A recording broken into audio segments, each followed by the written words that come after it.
Hey, what is going on, everyone? Well, I'm so glad that you have took your time to spend with me right here today.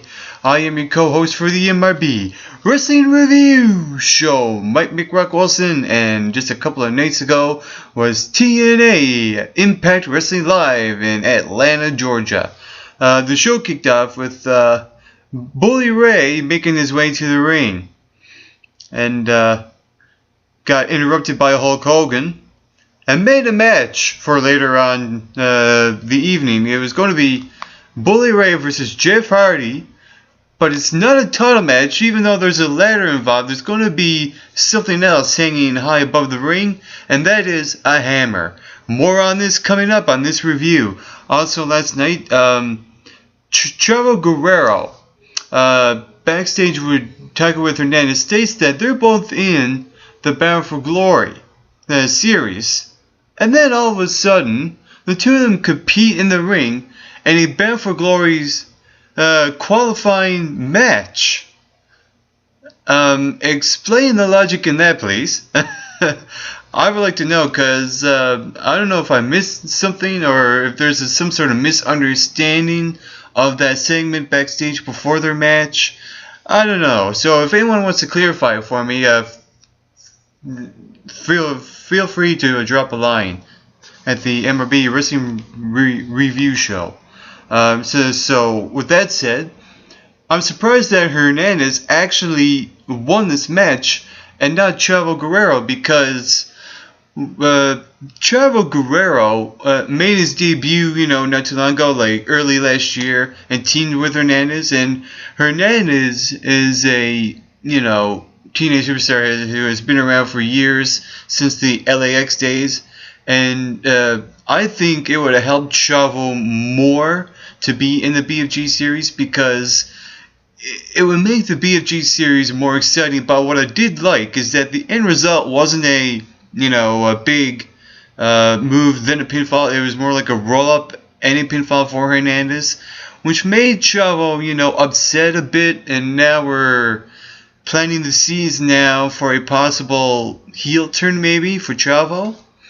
Perhaps maybe turning on Hernandez maybe within the next few weeks on TNA. Also last night, probably one of my favorite segments that happened throughout the show.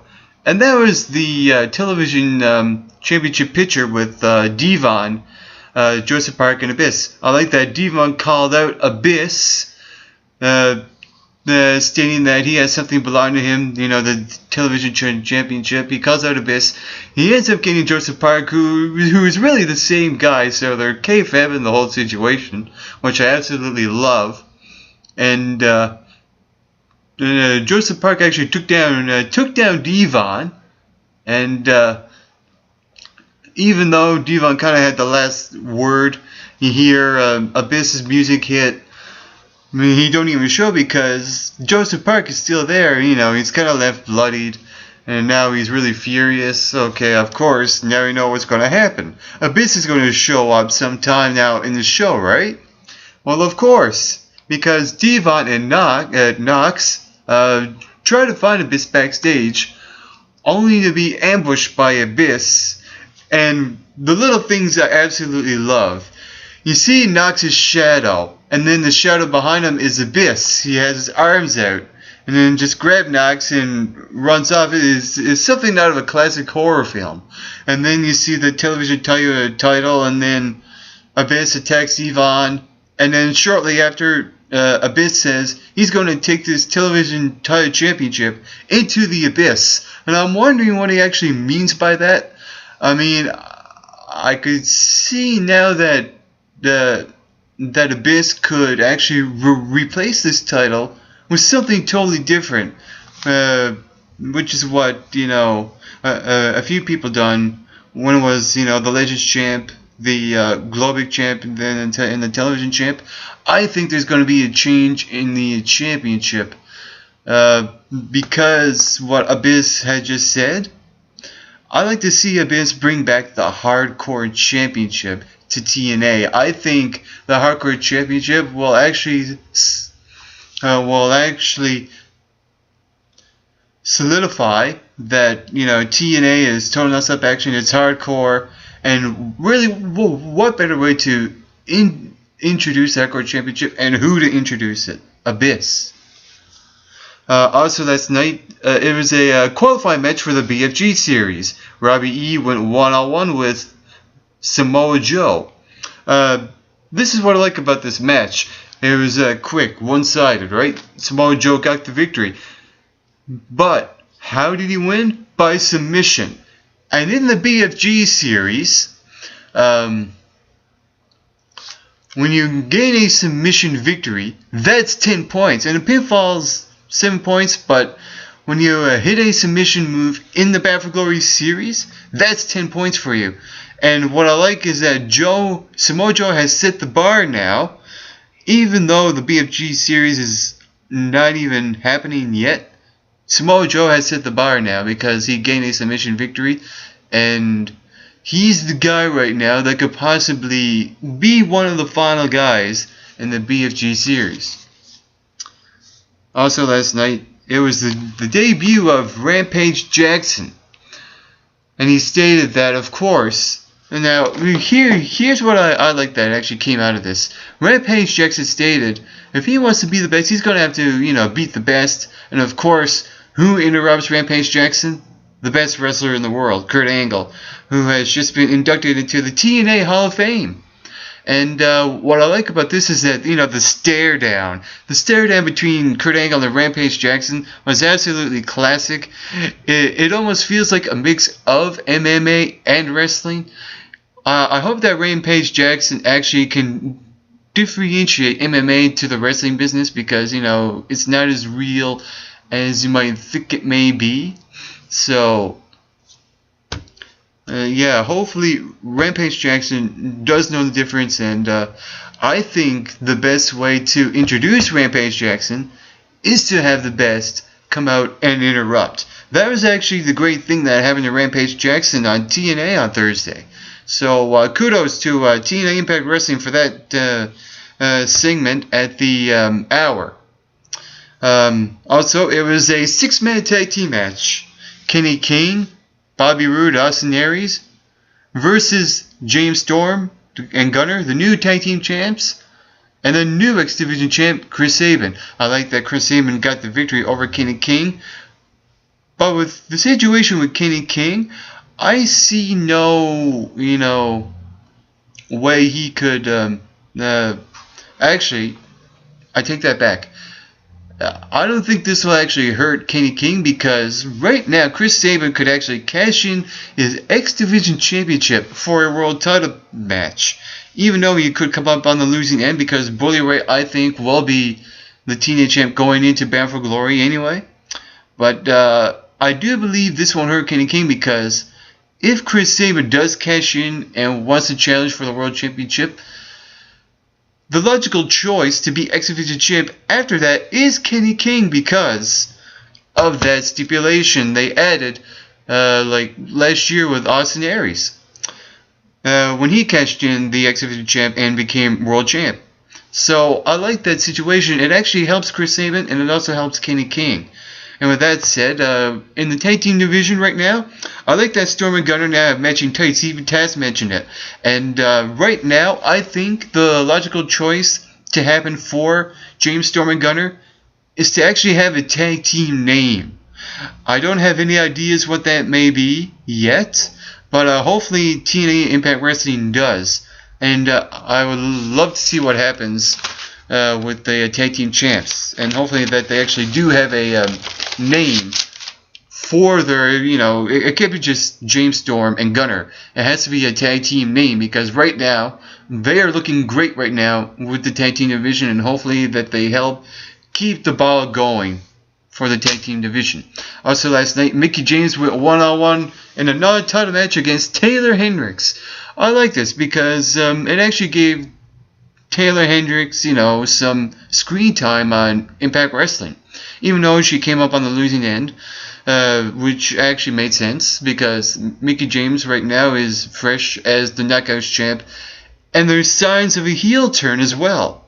And the only thing that I think that should happen is right now Mickie James really should be a complete full heel by the next few weeks, and it's also foreshadowing a championship match against Velvet Sky. And I think right now Velvet Sky backstage with Mickie James is actually getting a little upset because of Mickie James' reaction.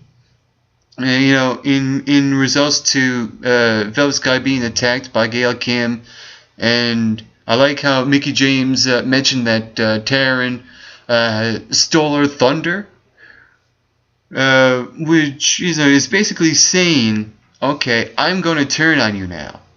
So hopefully now that Mickie James does turn heel within the next at least a couple of weeks. And I think the more, actually, in my opinion, the more Velvet Sky gets mad, the more they'll, boo Mickie James and take the heat.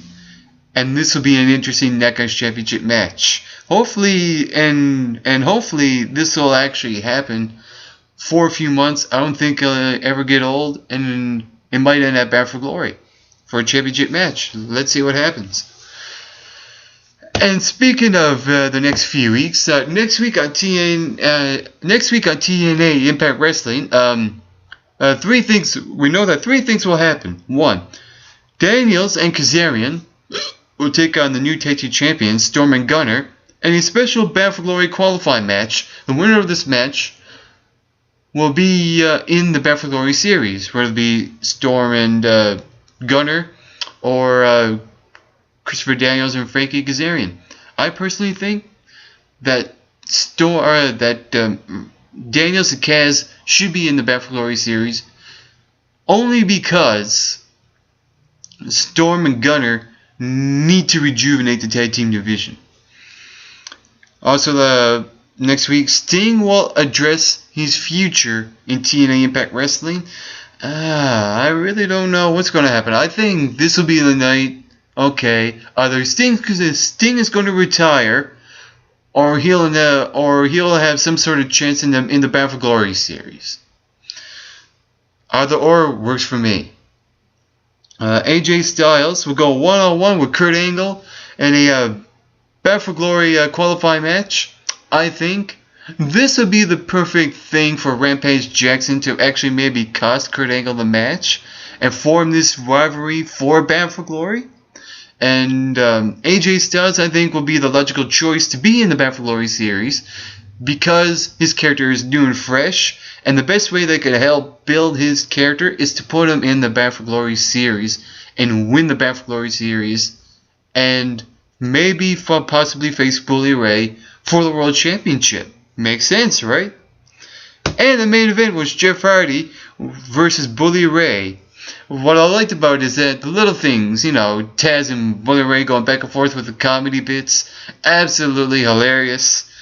The only thing that I really didn't understand quite well is why this match even happened. Because I didn't see any ref in or outside the ring. Really, all this was for the end result to be Brooke Hogan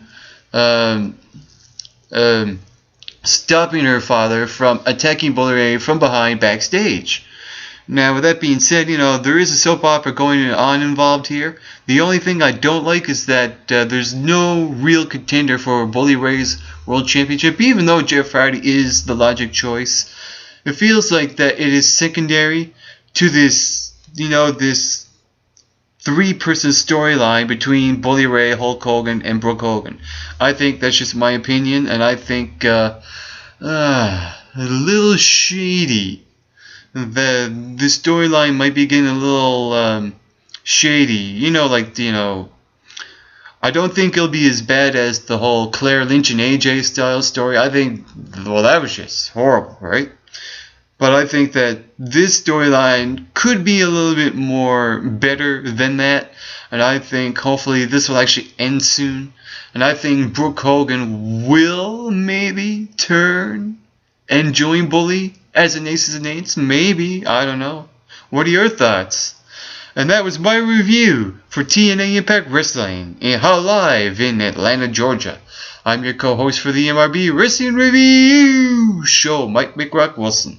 To all your viewers watching, get plenty of rest, and always do your best.